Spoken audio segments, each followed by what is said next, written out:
થઈ ગયું.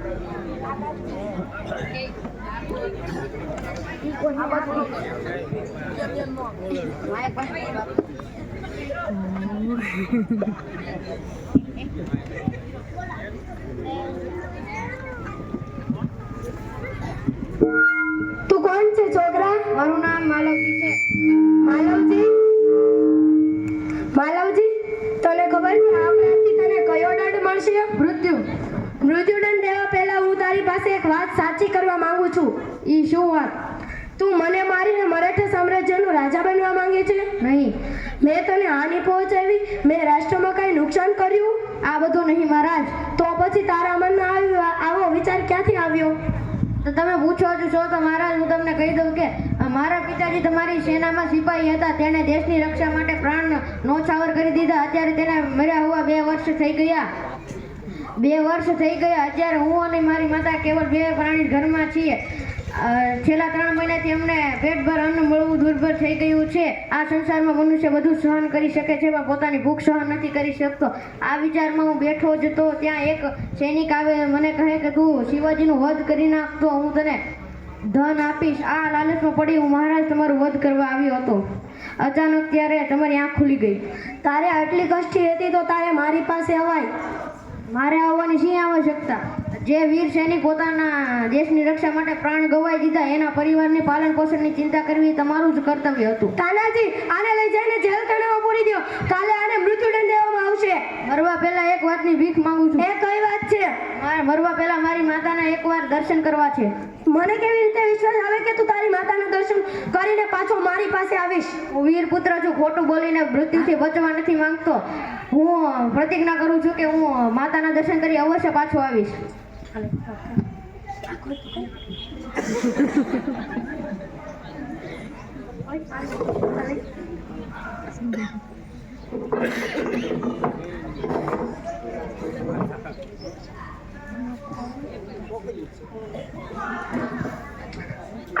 બાળકમાં કેટલી વીરતા ભરેલી છે અને સાથે તે તેની માતાનો ભક્ત પણ છે.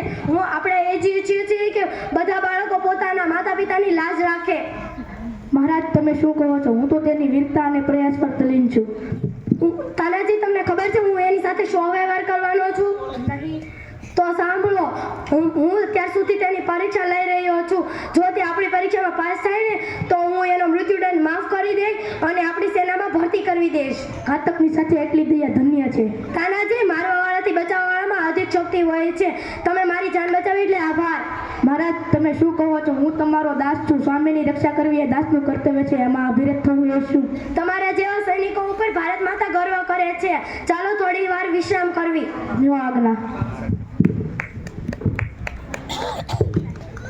ત્યારે એ બાળક જ્યારથી મારી નજરમાં ગયો છે હું તેના જ વિચારમાં પડી રહ્યો છું. મહારાજ આ એની વીરતા અને પ્રયાસનું ફળ છે. તમે સાચું જ કહો છો.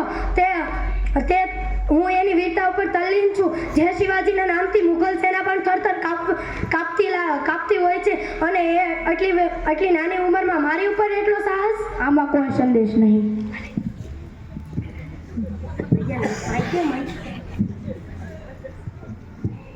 મહારાજ તમને એક છોકરો મળવા માંગે છે. એને બોલાવો.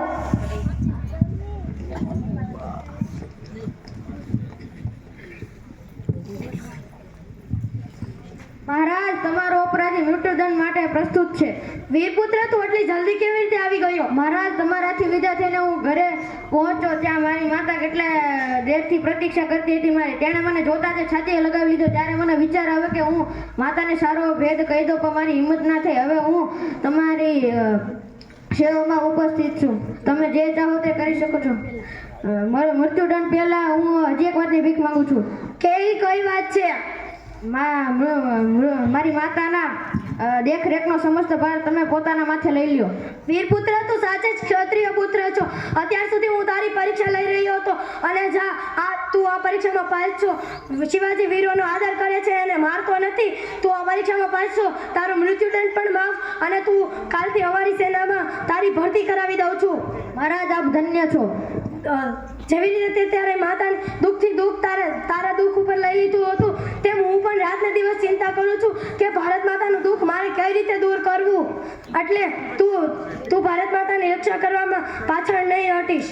મહારાજ, આ શરીર તમારું છે. તમે મને જીવન દાન દીધું છે.